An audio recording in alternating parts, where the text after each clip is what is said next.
दोस्तों नमस्कार। आज फिर हम एक सच्ची घटना पे आधारित नए कहानी के साथ प्रस्तुत हुए। यह कहानी एक ऐसे गिरोह की रिप्रेजेंट करती है, एक ऐसे फ्रॉड को रिप्रेजेंट करती है कि जो व्यक्ति किसी से पैसे ठगने वाले होते हैं, वो किस हद तक जाकर के उनसे स्कैम करते हैं, पैसे की ठगी करते हैं। इसी पे आधारित ये कहानी है और ये 1-2 रुपये की बात नहीं है, पूरे 3 लाख रुपये की बात है और वो भी लोन के द्वारा। यानी जब सरकारी कार्यरत व्यक्ति के पास पैसे नहीं है तो उनसे लोन निकलवा करके उनसे ठगी किया गया। अब इसमें हमें ये सोचना है कि जो सरकारी पद पे कार्यरत व्यक्ति हैं वो लोन निकाल करके कैसे अगले ठग को पैसे दिए। तो चलिए इस कहानी में पूरी बात को हम लोग जानते हैं। तो सर्वप्रथम ये कहानी शुरू होती है उस जगह से यहाँ पे मैं 3 लोगों की भूमिका लेता हूँ, क्योंकि यहाँ पे ऐसे इन्वॉल्व तो टोटल 4 लोगों हैं, लेकिन 3 लोगों का मेजर पार्ट है जिनका मैंने नाम दिया है A, B, C और D के रूप में। वो फर्स्ट ऑफ ऑल जो ए वाले व्यक्ति, अब क्या होता है, ये पटना में रहते हैं और पटना पासपोर्ट ऑफिस के आसपास इन्हें एक व्यक्ति से मुलाकात होती है जिसका नाम बी है। वह व्यक्ति जो है हाजीपुर के रहने वाले हैं, वह व्यक्ति हाजीपुर के रहने वाले हैं बी, और ये दोनों अनजान जगह में अपरिचित के रूप में मिलते हैं। एक दोनों को बातचीत होती है, बातचीत होने के बाद नंबर आदान प्रदान होता है, दोनों से बातचीत होने लगती है, महीनों बीतता है। तब जो मिस्टर बी व्यक्ति हैं वो ए को एक प्रपोजल देते हैं कि भाई साहब आप तो जॉब करते हैं और जॉब के साथ साथ कुछ और अदर बिजनेस करना चाहिएगा। मिस्टर ए कहते हैं कि हाँ हम तो जरूर करना चाह ही रहे थे, इस तरह से सोच ही रहे थे कुछ करने का कि आप बोल दिए। अब मिस्टर बी जो व्यक्ति थे वो कहते हैं हमारा एक मित्र है सासाराम के जो बहुत अच्छे बिजनेस चलाते हैं, जैसे MLM मार्केटिंग चलाते हैं, फाइनेंस का काम करते हैं, जॉब प्लेसमेंट का काम करते हैं। ये सारी चीजें मिस्टर बी ने बताया। अब ए जो हो गए वो इंटरेस्टेड हो गए कि चलिए भाई उनसे हमको मिलाइए, थोड़ा उनसे बातचीत करवाइए। तब जो मिस्टर बी हैं वो थर्ड पार्टी जो सासाराम वाले सी हुए, मिस्टर ए को सी से उन्होंने टेलीफोनिक कन्वर्सेशन करवा दी। तो दोनों की बातचीत हो गई। बातचीत होने के बाद दोनों अपना बिजनेस मॉडल पे बात चलने लगे। 15-20 दिन महीनों दिन बीता। ये भी मिस्टर ए भी थे जो वेरिफिकेशन करने लगे क्योंकि पैसे की बात थी। तो इनका कहना है कि हमने अपनी तरह से पूरी वेरिफिकेशन की, हमें लगा कि नहीं ये जेन्युइन है। इनको कहीं से ये नहीं समझ में आया कि नहीं ये फ्रॉड है। तो जो मिस्टर सी ने फ्रॉड किया होगा वो किस लेवल तक की तैयारी कर रखे होंगे, इससे हम लोग आंकड़ा लगा सकते हैं कि जब एक जॉब वाले व्यक्ति नहीं पकड़ पाए कि ये मतलब कि स्कैम है मेरे साथ होने वाला, इन्होंने उनके घर गया, उनके भाई साहब टीचर में जॉब थे, उन्होंने जॉब को देखा, उन्होंने भी सिक्योरिटी दी। पटना में जो उनका कंसल्टेंसी चलता था वो ऑफिस में भी गए और ये बताइए सब था वास्तव में। अब इनको पूर्ण विश्वास हो गया तो ये बोले सर मैं तो बिजनेस करना चाहता हूँ लेकिन मेरे पास पैसे नहीं। तब मिस्टर सी ने बोला कि सर आप तो नौकरी वाले व्यक्ति हैं, आप लोन निकाल लीजिए, लोन निकाल के बिजनेस कीजिए। तब इन्होंने 4 लाख रुपया लोन निकाला और उसमें से पार्ट बाई पार्ट इन्होंने 3 लाख रुपये अगले को ट्रांसफर कर दिया। अब जरा इसमें इंटरेस्टिंग बात सुनिए कि उन्होंने पैसे लिया कैसे।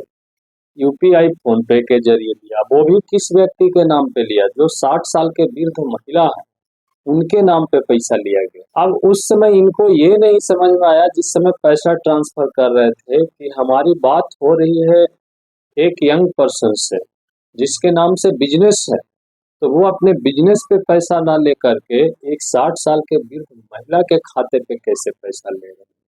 यहीं पे उन्होंने धोखा। दूसरी चीज था एक और, इनके साथ जो कमिटमेंट किया गया था वो कमिटमेंट क्या था कि सर जो भी आप पैसे लगाएंगे ना हम 7 से 8 महीने में 3 गुना करके देंगे। ये भी एक यहाँ पे लोभ आती है, यानी लालच इसको हम लोग कह सकते हैं। तो ये जो मिस्टर ए थे, इनको लगा कि चलो मैं अभी 3 लाख लगा देता हूँ, बैंक हमें इंटरेस्ट लेंगे 12 से 13%, लेकिन यहाँ तो हमें 3 गुने आ रहे हैं। ये भी एक मैटर हो सकता है कि लोग इस तरह से लोभ में फंसते हैं, आजकल जल्दी अमीर बनना चाहते हैं इस लालच में। उन्होंने पैसा ट्रांसफर किया। 3 महीना बीता। 3 महीना बीतने के बाद जिस व्यक्ति से इनका कम्युनिकेशन हुआ था, उनका फोन ऑफ आने लगा। अब ये उनके छानबीन में लग गए। तो जब छानबीन में लगे तो जितने चीज इन्होंने पहले देखा था वो जगह ये जाने लगे। तो कुछ कुछ चीज तो इनको मिला, जैसे घर गए, घर पे था, सब कुछ था, ठीक है, कंसल्टेंसी था। फिर उन्होंने क्या टाल मटोल करने लगे कि भाई अभी कुछ परेशानियां हैं, दिक्कत है, आपका पैसे जाने में दिक्कत है। तो इनको कंसल्टेंसी में उन्होंने किया कि आप भी इसमें कुछ काम कीजिए ये। लेकिन वो जो कंसल्टेंसी में जब इन्होंने घुसे तो देखे कि ये भोले भाले बच्चे को जॉब के नाम पे दूर दराज ग्रामीण जगह से बुलाते हैं, यहाँ बजाते हैं, उनको ट्रेनिंग देते हैं, होटल में 7 दिन का 7 दिन के लिए रखते हैं, खाना पीना सब अपने खर्च से करते हैं ये लोग, और उनको ट्रेनिंग देते हैं। ट्रेनिंग देने के बाद उनका इंटरव्यू करवाते हैं। इंटरव्यू करवाने के बाद उनको फाइनल प्लेसमेंट की भी बात करते हैं कि अब आपका जॉब हो गया। तो जब फाइनल इनको उस लड़के को श्योरिटी दे देते हैं कि आप घर जाइए, अब आपका जॉब हो गया, अब ज्वाइनिंग लेटर जाएगा, उस समय ही ये लोग 1.5 लाख, 2 लाख, 2.5 लाख का डिमांड कर देते हैं, जैसा जो ग्राहक होता है।